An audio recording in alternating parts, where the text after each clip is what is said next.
ආයිබෝවන් දැන් අපි පළවෙනියෙන්ම ඉදිකටු නූලක් බුරුල කොහොමද හදාගන්නේ කියන එක සහ ඒක උනාම කොහොමද අපි ඒක උනා කියලා අඳුරගන්නේ කියන එක පෙන්නුවා.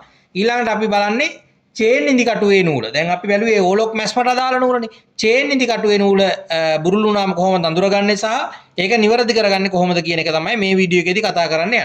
රයිට් අපි ඉස්සෙල්ලම බලමු මැස්මේ තියෙන දෝෂය අඳුරගන්න විදිය. දැන් මම මේකේ නූල් බුරුල් වෙන විදියට මැෂින් එක සෙට් කරලා තියෙන්නේ. ඔයගලන්ට දෝෂය අඳුනලා දෙන්න ඕන නිසා.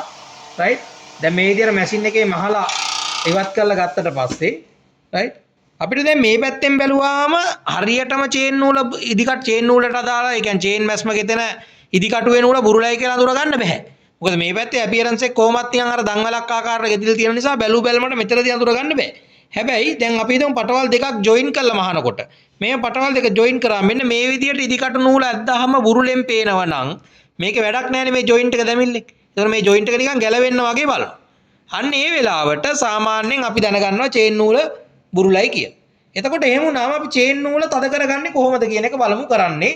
දැන් ඕගොල්ලන්ට මතක ඇති ඉදිකටු නූල තද කරනකොට අපි ඊට සාපේක්ෂව ලූපර් එක නූලත් තද කරා. හැබැයි මේකට එහෙම අවශ්‍ය නැහැ. සාමාන්‍ය චේන් නූල බුරුල නම් අපිට චේන් නූල ඉදිකටුවේ නූල මේ විදියට මේ විදියට තද කරන්න පුළුවන්. මොකද මම මේ වැරදි නූලක් ඇල්ලුවේ. මෙන්න මේ නූල තමයි චේන් නූලට යන ඉදිකටුවේ නූල කියන්නේ ටෙන්ෂන් එක.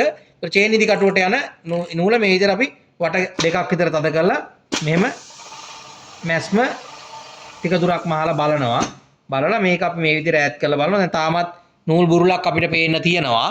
රයිට් අපි තව ටිකක් මෙයාව තද කරනවා. තද කරලා ඉවර වෙලා මෙහෙට අරගෙන ඉවරලා අවසාන ටිකේදී මේච්ච මැස්ම මේ විදිහට ඈඩ් කරලා බලන්න. රයිට් දැන් අර ඉස්සෙල්ලා තරම් ඇදෙන්නේ නැහැ. නමුත් තා පොඩි ප්‍රමාණයක් තියෙනවා. හැබැයි මීට වඩා ගොඩක් තද කරන්න යන්න එපා. මොකද මේ රෙද්ද ටිකක් මේ වෙනස් නිසා මේ ගානට අපිට තියාගත්තාම ඇති. හරි මේ උපරිම ඇදලත් මේ ගානට එනවා කියන්නේ හොඳයි. හැබැයි දැන් මෙයා ඇදෙන රෙද්දක නම් මහන්නේ. ඇදෙන රෙද්දක නම් මහන්නේ චේන් ඉදිකටුවේ නූල තද කරනකොට ඊට සාපේක්ෂව ඇදීම ගැනත් පොඩ්ඩක් බලන්න. මොකද චේන් නූල කියන්නේ තද කරනකොට අනවශ්‍ය ලෙස තද වුණොතින් මැස්ම ඇදෙන්නේ නැහැ. එහෙම වුණොතින් විතරක් ඕගොල්ලන්ට මෙන්න මේ පැත්තේ කවරේ ඇරියාම මෙන්න මෙතන තියෙනවා මේ චේන් ලූපරේ චේන් ලූපරේ නූල එන මේ ටෙන්ෂන් එක මෙයාව චුට්ටක් මේ විදියට බුරුල් කරලා තියන්න පුළුවන් මැස්මේ අපියරන්ස් එක හැදෙන්න. රයිට් ඒක තමයි ඔයගොල්ලන්ට කරන්න පුළුවන් එකම දේ. ඒකෝර මතක තියාගන්න අනිවාර්යෙන් ඇදෙන ඇදෙන රෙද්දක් මහන වෙලාවට නම් අනිවාර්යෙන්ම චේන් ඉදිකටුවේ නූල තද කරන ගමන් ඒක ඇදෙන එක බලන ගමන් ඇදෙන එකත් බලන්න බැලලා තව පොඩටත් ඇදෙන්න හදා ගන්න අමාරුයි නම් චේන් ලූපරේ නූල පොඩි ප්‍රමාණයක් බුරුල් කරගත්තත් කමක් නැහැ. ස්තුතියි.